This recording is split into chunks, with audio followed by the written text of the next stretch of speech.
Welcome back to Sports by GSMC Podcast Network. I am your host, Jeremy Lapidus. If you are just tuning in, we just finished going over a couple of games that I thought were really interesting from the early window of this NFL Sunday. We're going to talk about three more games that I found interesting, some takeaways I had from that. But before we do, remember, if you would like to be an even bigger part of the show than you already are, all you need to do is go to gsmcpodcast.net. Leave a tip or donation with a message in it. Or if you are on YouTube, you can use that super chat feature. If you do either of those two things, a message should pop up on the bottom of the screen for you, me, and everybody else around the world to see. If you do have a burning question about sports, anything at all that you would like to ask, go ahead and throw that in the comments. Throw it in the chat. I will get to it as soon as I possibly can. I appreciate everybody so much for sticking around, talking some sports with me here on a beautiful Monday, September 23rd.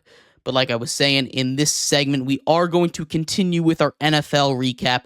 Three more games that I wanted to focus on, starting off with Andy Dalton and the Panthers traveling to Vegas after the big story of the week. Bryce Young being benched in favor of the Red Rifle, the 36-year-old veteran who's been traveling around on many teams, being that kind of stopgap mentor, backup kind of role, that he's been doing so well. He comes in and throws a masterclass on, to be fair, not the greatest Las Vegas defense, but this is a Panthers team that looked hapless on offense. This is a Panthers team that hadn't scored more than 10 points in the first 2 weeks of the season. Heck, they barely combined for more than 10 points in the first two games combined. Andy Dalton comes in, fixes or seemingly fixes all of their issues like that immediately.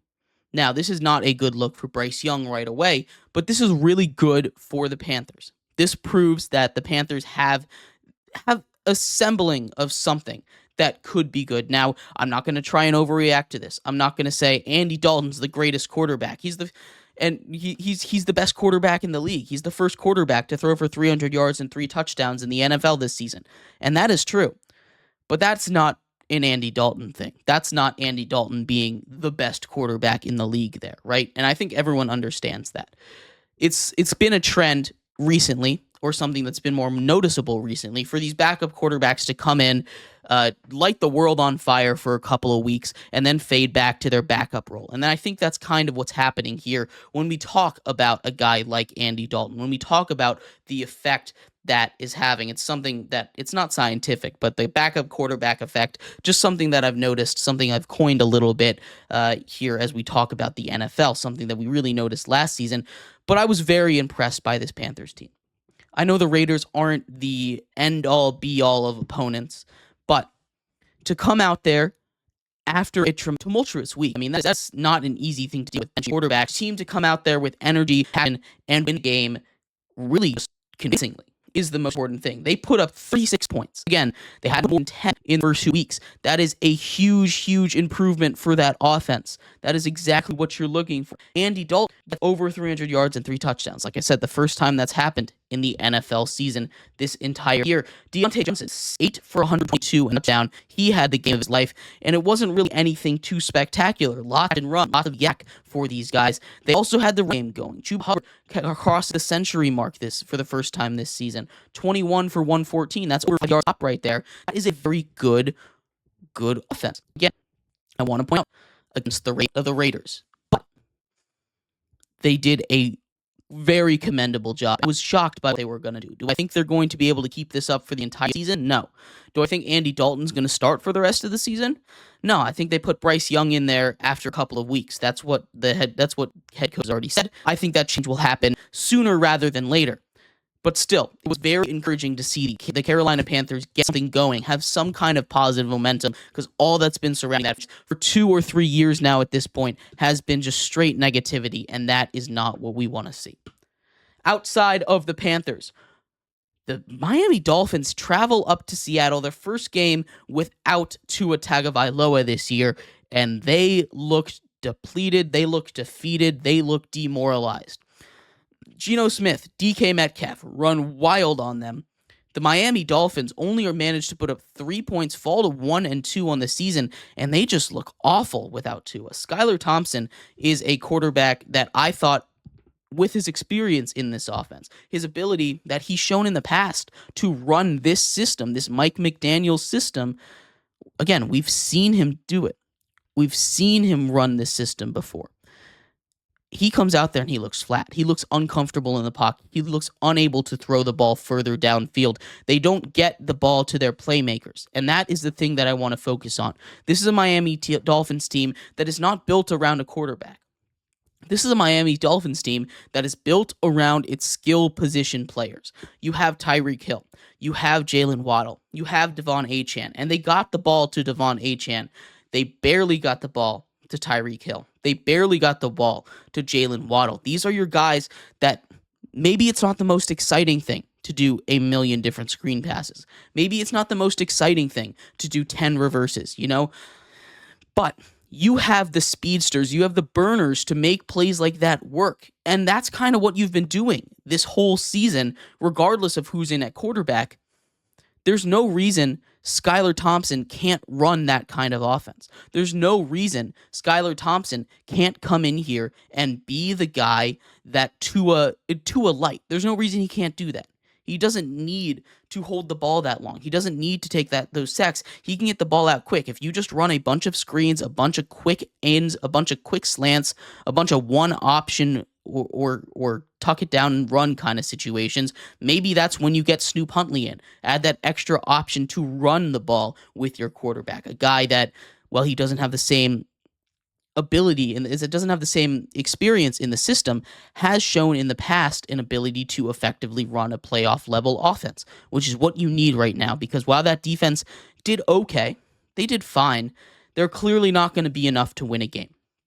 We saw that against Seattle, and that is just incredibly disappointing for this Miami Dolphins team that had a lot of high hopes heading into the season.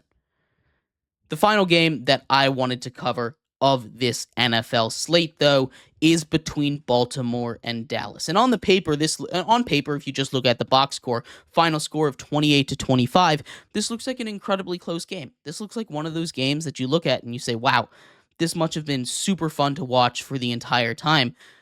But I am so concerned about the Baltimore Ravens. Last week, we talked about how they had been unable to close games, how they'd been unable to hold leads, and how that shouldn't be an issue with Derrick Henry in the backfield. Well, they started off great. They got Derrick Henry the ball. They fed him. He ran through that Dallas defense, absolutely decimating them, really bringing up a couple of things about Dallas that we'll talk about in a second. But keeping on Baltimore here, they had a 28-6 lead in the fourth quarter. 28-6 in the fourth quarter.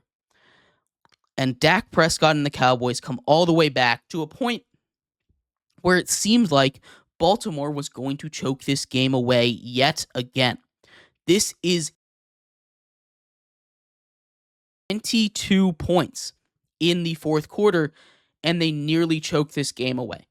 If Zay Flowers doesn't make a great catch on the sideline, if Lamar Jackson doesn't bail them out off of a couple of big plays on the ground, they might even lose this game in regulation.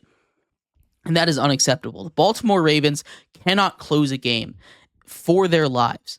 And if they are doing that against any kind of Super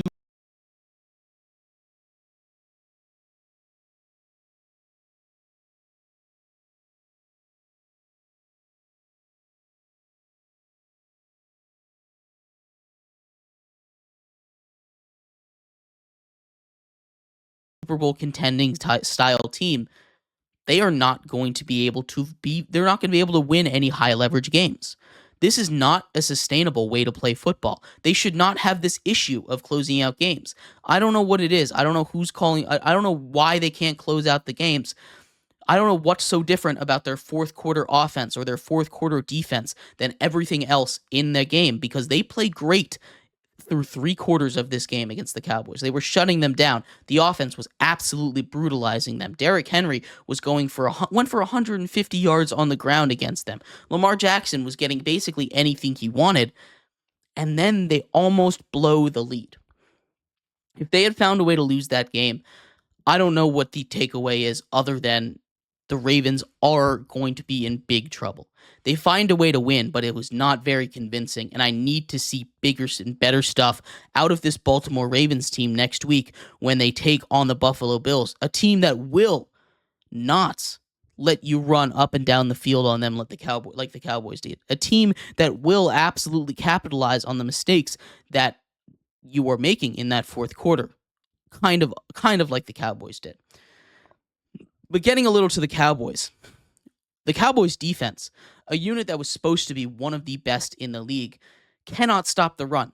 Going back 7 games into last season, every time they play a playoff caliber opponent, they get ran down, no matter what. Against the Ravens this week. Last week, when they were taking on the Saints, when they take on the Packers in the playoffs, when they took on the Bills last season, so on and so forth. Every single time they went up against one of these really good teams, they could not stop the run. They get punched in the mouth, and then they just crumple. This is not a team that is built to come from behind. This is a team that is built to dominate you offensively, but they get trapped into a corner. They don't have the run game at all to compete with another team, so they're very one-dimensional. I've talked about this in the past. You shut down CeeDee Lamb a little bit, you make them throw from behind, you make them get desperate mode, and then you cover CeeDee Lamb, they are in trouble. Dak Prescott is not able to make those plays without a running game. Zeke is not enough on the ground. Rico Dowdle is not going to threaten you on the ground. Dalvin Cook is not going to threaten you on the ground. This is not a team that is built to come from behind. And I need to see them really turn it around against the Giants on Thursday. Now, I know it's the Giants. That's not going to say much even if they do turn it around. But it's incredibly demoralizing as a Cowboys fan to see this team be unable to stop a nosebleed on the ground right now. That is supposed to be where you're best. You're supposed to be best when you are with your defense, a potential to play years, some of the best secondary, but they just can't stop the run. And I don't know what it is. Maybe it's the team culture. They get punched in the mouth and they can't recover. They need to be able to play bully ball. They need to be able to do that. I don't know what's wrong with them. Both of these teams, the Ravens and the Cowboys, have issues, and they need to get it fixed quick if they want to turn their season around. But let me know what you thought of any of the games in Week 3. Any of them that you would like me to talk about, go ahead and throw them in the comments. I will get to them later on. I appreciate all you guys staying around. We'll take a break here. When we come back, we're going to focus on college football. A wild Saturday as well in the world of college sports. Lots and lots of craziness going on the gridiron over there as well. So we'll talk about that and more coming up next here on Sports by GSMC Podcast Network.